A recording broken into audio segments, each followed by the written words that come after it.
Hello friends, welcome to my YouTube channel. நம்ம சேனலில் ஆங்கிலம் எப்படி பேசுறது, எழுதுறது, அதில் இருக்கும் இலக்கணங்கள் இதை பற்றிலாம் பார்க்க போகிறோம். நான் ஏன் இதெல்லாம் தெரிஞ்சுக்கணும், இதெல்லாம் தெரிஞ்சுக்காமலே நான் இங்கிலீஷ் பேச முடியுமா அப்படின்னு நீங்கள் கேட்டிங்கன்னா அது ரொம்பவே கஷ்டமான விஷயம். அதனால் இந்த அடிப்படை இலக்கணங்கள்லாம் தெரிஞ்சுக்கிட்டா அதுக்கப்புறம் இங்கிலீஷ் பேசுறது உங்களுக்கு ரொம்பவே சுலபமாகிடும்.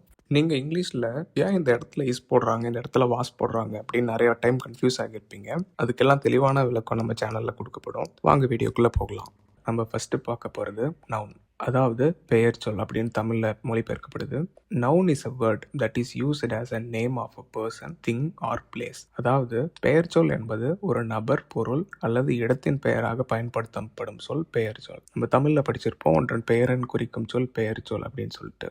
இப்போ இந்த நவுனுக்கு எடுத்துக்காட்டு பார்க்கலாம். உதாரணத்துக்கு கம்பர், பேனா, சென்னை, இதெல்லாம் நவுன். இப்போ இந்த நவுனை யூஸ் பண்ணி எப்படி ஒரு சென்டென்ஸ் அமைக்கிறது அப்படின்னு பார்ப்போம். Kambar is my teacher, I have pen, I went to Chennai. இதில் பார்த்தீங்கன்னா கம்பர், பென், சென்னை இதெல்லாம் நவுன் அப்படின்னு சொல்கிறாங்க. அடுத்ததாக நம்ம பார்க்க போகிறது டென்ஸ், அதாவது கால வேறுபாடு அப்படின்னு தமிழில் சொல்லப்படுது. Tense is the verb form that indicates the time and action occurs. டென்ஸுக்கு 3 டைப்ஸ் இருக்குது, பாஸ்ட், ப்ரெசன்ட் ஆர் ஃபியூச்சர் அப்படின்னு சொல்லிட்டு. காலம் என்பது ஒரு செயல் நிகழும் நேரத்தை கடந்த காலம், நிகழ்காலம் அல்லது எதிர்காலத்தை குறிக்கும் வினைச்சொல் வடிவமாகும். இந்த கால வேறுபாட்டின் 3 முக்கிய வகைகள் கடந்த காலம், நிகழ்காலம் மற்றும் எதிர்காலம். இதுக்கு உதாரணம் பார்த்தீங்கன்னா ஐ ஆம் டீச்சிங், நான் கற்பிக்கிறேன். இது இப்போ நடக்கிறதுனால இது நிகழ்காலம் அப்படின்னு நம்ம சொல்கிறோம். ஐ டாட் இங்கிலீஷ், நான் ஆங்கிலம் கற்றுக்கொண்டேன். இது கடந்த காலத்தை குறிக்குது, அதனால் இது கடந்த காலம் அப்படின்னு அழைக்கப்படுது. ஐ வில் டீச் இங்கிலீஷ், நான் ஆங்கிலம் கற்பிப்பேன். இது எதிர்காலத்தை குறிக்கிறதுனால இது எதிர்காலம் என அழைக்கப்படுது. இதுதான் 3 முக்கிய காலங்கள். இப்போ நம்ம பார்க்க போகிறது வேர்ப், அதாவது வினைச்சொல் அப்படின்னு தமிழில் டிரான்ஸ்லேட் பண்ணப்படுது. இதுக்கு டெஃபினிஷன் பார்த்தீங்கன்னா a word or group of words that is used to indicate that something happens or exists. அதாவது ஏதாவது நடக்கிறது அல்லது இருக்கிறது என்பதை குறிக்க பயன்படுத்தப்படும் ஒரு சொல் அல்லது சொற்களின் குழு. இந்த வினைச்சொல்லுக்கு எடுத்துக்காட்டு பார்த்தீங்கன்னா she walks home, அவள் வீட்டிற்கு நடக்கிறாள். இதில் நடக்கிறாள் அப்படின்றது வேர்பை குறிக்குது.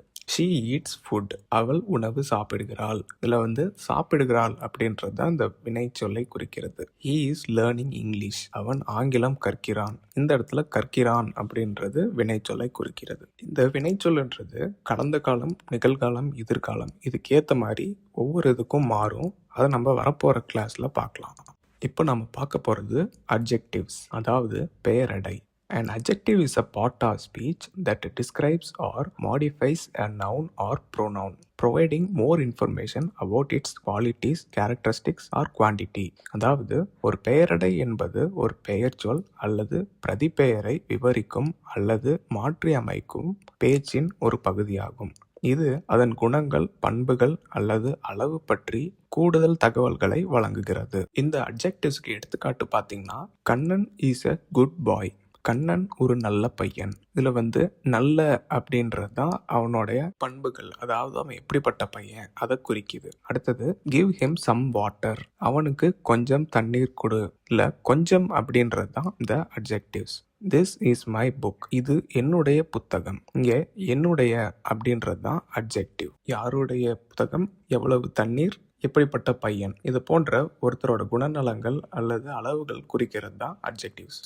இப்போ நாம் பார்க்க போகிறது ப்ரிப்போசிஷன், அதாவது முன்மொழி. இதுக்கு டெஃபினிஷன் பார்த்தீங்கன்னா a word or phrase that is used before a noun or pronoun to show place, time, direction. அதாவது இடம், நேரம், திசையை குறிக்க பெயர்ச்சொல் அல்லது பிரதிபெயருக்கு முன் பயன்படுத்தப்படும் ஒரு சொல் அல்லது சொற்றொடர் முன்மொழி எனப்படுகிறது. இதுக்கு எடுத்துக்காட்டு பார்த்தீங்கன்னா cat is on the table, மேஜையில் பூனை இருக்கிறது. ஸ்கூல் ஸ்டார்ட் அட் 8 AM, காலை 8 மணிக்கு பள்ளி தொடங்கும். Priya is going to temple, Priya கோவிலுக்கு போகிறாள். இதில் ஆன் அப்படின்றது தான் முன்மொழி. ஸ்கூல் ஸ்டார்ட் அட் 8 AM, 8 மணி அப்படிங்கிறது தான் முன்மொழி. Priya is going to temple, எங்கே போகிறாள், டு. இந்த டு அப்படின்றது தான் முன்மொழி. நம்ம ஏற்கனவே பார்த்த மாதிரி இந்த கேட், பிரியா அப்படின்லாம் சொல்கிறது நவுனை குறிக்கிறது. கோயிங் அப்படின்றது வேர்பு. இதெல்லாம் நம்ம ஏற்கனவே பார்த்துருக்கோம். ஒவ்வொரு சென்டென்ஸ் படிக்கும் போதும் இதில் எது நவுன், எது வேர்ப், எது அட்ஜெக்டிவ்ஸ் அப்படின்னு நம்ம தனித்தனியாக படிக்க தெரிஞ்சுக்கணும். அடுத்ததான் நம்ம பார்க்க போகிறது கன்ஜங்ஷன், அதாவது இணைப்பு. நமக்கெல்லாம் தெரியும் ஜங்ஷன் அப்படின்னா ஒரு இடத்த இணைக்கிறது அப்படின்னு சொல்லிட்டு. இதுக்கு வந்து டெஃபினேஷன் பார்ப்போம். A word that is used for joining other words, phrase or sentence. ஒரு 2-3 சென்டென்ஸ் அல்லது வேர்ட்ஸை வந்து இணைக்கிறது கன்ஜங்ஷன் அப்படின்னு சொல்றது. இதுக்கு தமிழில் பார்த்தீங்கன்னா பிற சொற்கள், சொற்றொடர்கள் அல்லது வாக்கியங்களை இணைக்க பயன்படுத்தப்படும் ஒரு சொல். இதுக்கு எடுத்துக்காட்டு பார்த்தீங்கன்னா Arun have car and home. Arun காரும் வீடும் வைத்திருக்கிறார். இந்த அண்ட் அப்படின்னு யூஸ் பண்ணி 2 வேர்ட்ஸை வந்து சென்டென்ஸை வந்து ஒன்றா இணைச்சிருக்காங்க.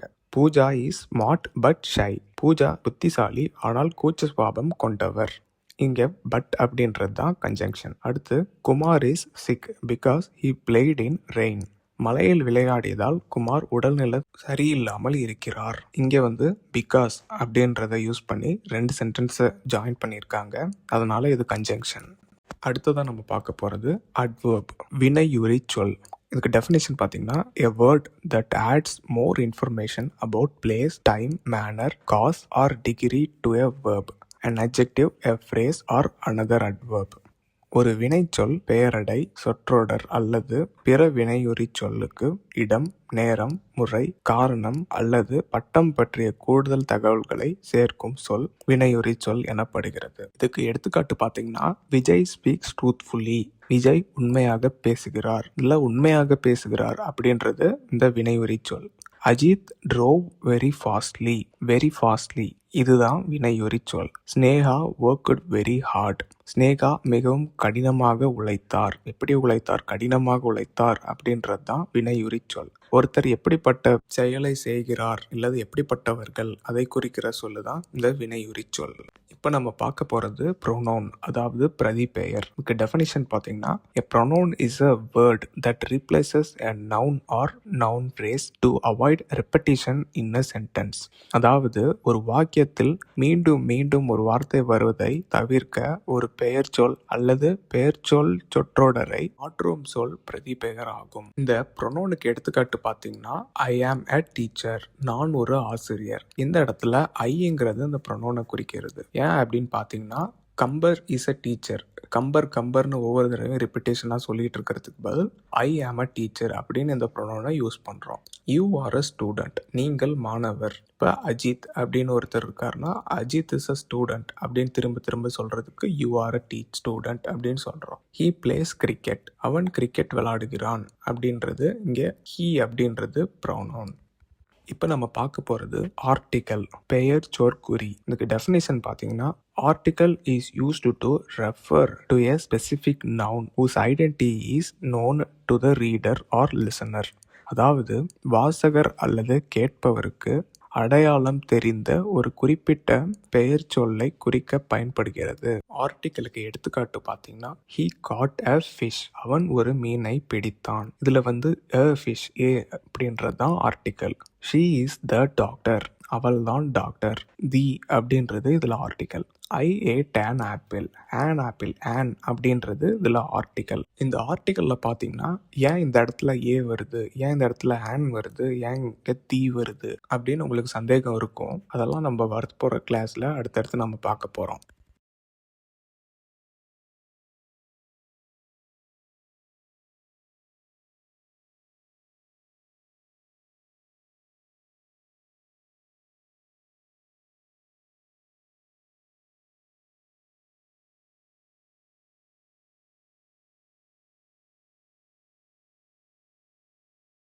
அடுத்ததாக நம்ம பார்க்க போகிறது நரேஷன்ஸ், விவரிப்பு. இந்த நரேஷன்ஸ்க்கு டெஃபினிஷன் பார்த்தீங்கன்னா narration is the technique of reporting what someone has said, thought and experienced. அதாவது விவரிப்பு என்பது ஒருவர் சொன்னதை, நினைத்ததை அல்லது அனுபவித்ததை தெரிவிக்கும் நுட்பமாகும். இதுக்கு எடுத்துக்காட்டு பார்த்தீங்கன்னா he said to me I write a letter. அவர் என்னிடம் சொன்னார், நான் ஒரு கடிதம் எழுதுகிறேன். He told me that he wrote a letter. அவர் ஒரு கடிதம் எழுதியாக என்னிடம் கூறினார். He ordered the servant to open the door. அவர் வேலைக்காரரிடம் கதவை திறக்க சொன்னார். இதில் அவர் சொன்னார், அவர் ஆர்டர் பண்ணார். இதெல்லாம் வந்து நரேஷன்ஸ், விவரிப்பு என சொல்லப்படுகிறது. இந்த காணொளி உங்கள் எல்லாருக்கும் பயனுள்ளதாக இருக்கும்னு நினைக்கிறேன். இப்போ நம்ம பார்த்தது வெறும் ஆரம்பம் தான். அடுத்தடுத்து வரும் நாட்களில் இதில் ஒவ்வொரு டாப்பிக்கை பற்றியும் இன்னும் ஆழமாக பார்க்க போகிறோம். வீடியோ பிடிச்சிருந்தா சப்ஸ்கிரைப், லைக், ஷேர் பண்ணுங்கள். நன்றி.